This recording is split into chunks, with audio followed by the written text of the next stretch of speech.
रसिक प्रेक्षक जेव्हा येऊन भेटतो ते जेन्युइन असतात. पण ही काही माणसं आहेत माझ्या आयुष्यात जी मी वाईट केलं तर सांगतात किंवा वाईट केलं तर गप्प बसतात. नमस्कार, मी मधुरा शिंदे आणि कलाकृती मीडिया तुम्हा सगळ्यांचं मनापासून स्वागत आहे. झी चित्रगौरव पुरस्कार 2025च्या रेड कार्पेटवर माझ्याबरोबर आहेत आपल्या सगळ्यांच्या लाडक्या ब्युटिफुल आणि एव्हरग्रीन हर्षदाताई खानविलकर. हाय ताई. Thank you for your kind words. Most welcome. कशी आहेस? मस्त मस्त. तू कशी आहेस? मस्त. आणि खूप छान वाटतंय आज सगळेजण आपण इथे भेटलो आणि सगळे छान. खूप वर्षांनी मी झी गौरवला आले. मी खूप वर्षांनी.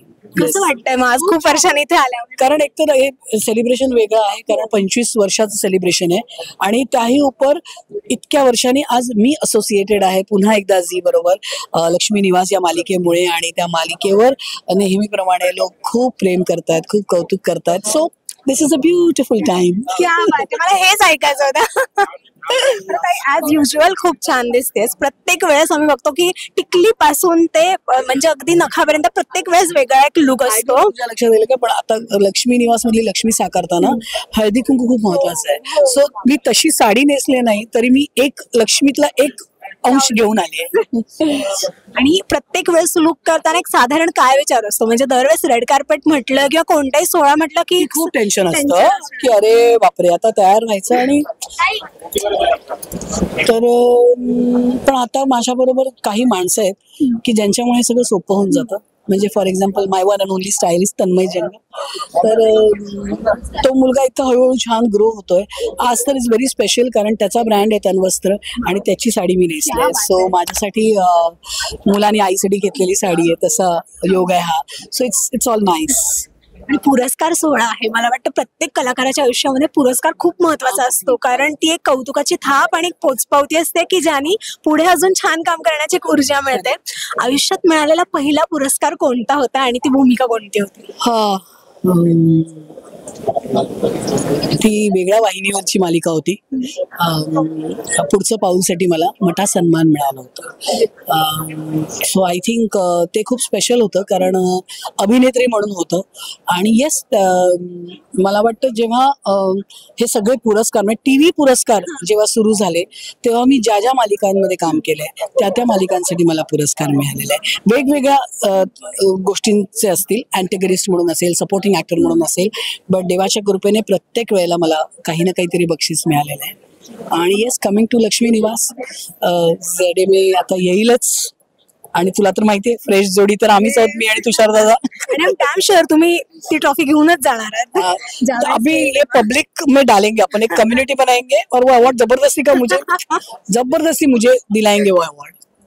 No but I think nominate होणं, अवॉर्ड मिळणं म्हणजे फक्त मीच नॉमिनेट होते किंवा मला अवॉर्ड मिळणं, त्याही उपर माझ्या आजूबाजूची जी माणसं आहेत की जी माझी माणसं आहेत, I feel extremely proud for every one. म्हणजे there could be any one ज्यांच्याबरोबर मी कामही नाही केलंय पण जर त्यांना हे सगळं मिळतंय, नॉमिनेट होत आहेत, आय फील ग्रेट कारण it's a very beautiful and happy feeling. So I think getting nominated and it's a nice feeling. Wonderful. जसं आपल्याला पुरस्कार मिळाल्यानंतर आनंद होतो ना, तसं कोणीतरी आपलं कौतुक केल्यावरती पण आनंद होतो. ह्या क्षेत्रामध्ये आल्यानंतर अनेकांकडून कौतुक झालं असणार आहे आणि अनेक दिग्गजांकडूनही कौतुक झालं असणार आहे. अशी एखादी खास आठवण किंवा अशी कौतुकाची थाप आहे का की ज्यावेळेस असं झालं की ही तर माझी फॅन मोमेंट आहे, की मी यांच्या कामाचे फॅन होते आणि आता आज त्यांच्याकडून माझं कौतुक होत आहे? ते मला वाटतं की मी तिच्याकडनं ना खूप शिकले. सुकन्या कुलकर्णी मोने, की जिच्या बरोबर आभाळमाया केल्यामुळे मी या कामाच्या बाबतीत सिरियस झाले किंवा मी या जागेला, या इंडस्ट्रीला आपलं म्हणायला लागले. तर ती जेव्हा माझं आता जसं लक्ष्मी निवासचा प्रोमो आला किंवा हे, त्याच्यानंतर तिच्यामध्ये ती एक सवय आहे की तिला आवडलं तर ती स्वतःहून फोन करते, नाही आवडलं तरी फोन करते. सो जेव्हा ती कौतुक करते ना की छान करतेस, तर ती आईची थाप असते. सो मला असं वाटतं की सुकन्या मॅमने म्हणजे मला बाकी कुणीही येऊन कौतुक केलं तरी जिच्याकडून मी शिकले इथे पाय रोवून उभं राहणं, जेव्हा ती कौतुक करते किंवा एखादी काही गोष्ट बघून संजय जाधव मला फोन करतो तेव्हा मला माहिती असतं की ते कंट्राईव्ड नसतं, ते खूप जेन्युइन आणि अर्थात रसिक प्रेक्षक जेव्हा येऊन भेटतो ते जेन्युइन असतात.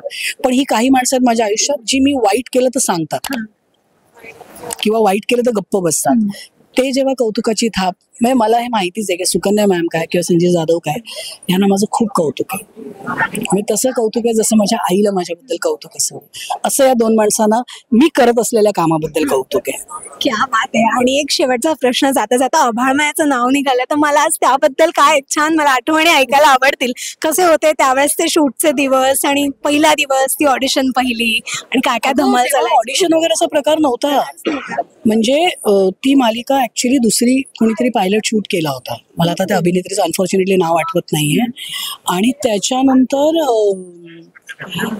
विनय सर जे होते, जेव्हा कास्टिंगचं हे बदललं तेव्हा विनय सरांनी मला विचारलं, कोणीतरी नाव रेकमेंड केलं असेल तेव्हा, आणि ते म्हणाले तू करशील का. आपल्याला काय म्हणजे आता काम, it is after I started working there, म्हणजे काम सुरू करताना काहीच अंदाजा नसतो आपल्याला की या काय प्रकारची मालिका आपण करतोय, पुढे याचं काय होणार आहे. आणि A to Z मी तिथे शिकले. संजय जाधव, मंदार देवस्थळी आणि सुकन्या कुलकर्णी. म्हणजे कामाची सुरुवात जेव्हा झाली तेव्हा मला असं वाटायचं अरे काय एवढं लोक मेहनत करून काम करतायत. आणि आज 25 वर्षानंतर मला असं वाटतं की खरंच तेवढी मेहनत आपल्याला इथे करावी लागते, तेवढं प्रेम या कामावर करावं लागतं, तरच देवाची कृपा होते. खूप छान वाटलं ताई गप्पा मारून. आणि मला वाटतं मालिकेच्या निमित्ताने आपण कायम भेटतच असतो, पण आज ह्या सोहळ्याच्या निमित्ताने भेटल्यामुळे आणि गप्पा मारल्यामुळे अजून छान वाटतंय मला. आणि मालिकेसाठी तर शुभेच्छा आहेतच, पण पुढच्या सगळ्या वाटचालीसाठी आणि इतर सगळ्या प्रोजेक्टसाठी wish you all the very best. खरंच भेटू. येस, नक्कीच भेटू. Thank you so much. रसिका हो, कलाकृती मीडिया म्हणजे मनोरंजनाची लयलूट. मनोरंजन क्षेत्रातील किस्से व घडामोडींचा आस्वाद घेण्यासाठी कलाकृती मीडिया या यूट्यूब चॅनलला सबस्क्राईब करा आणि व्हिडिओ लाईक करा.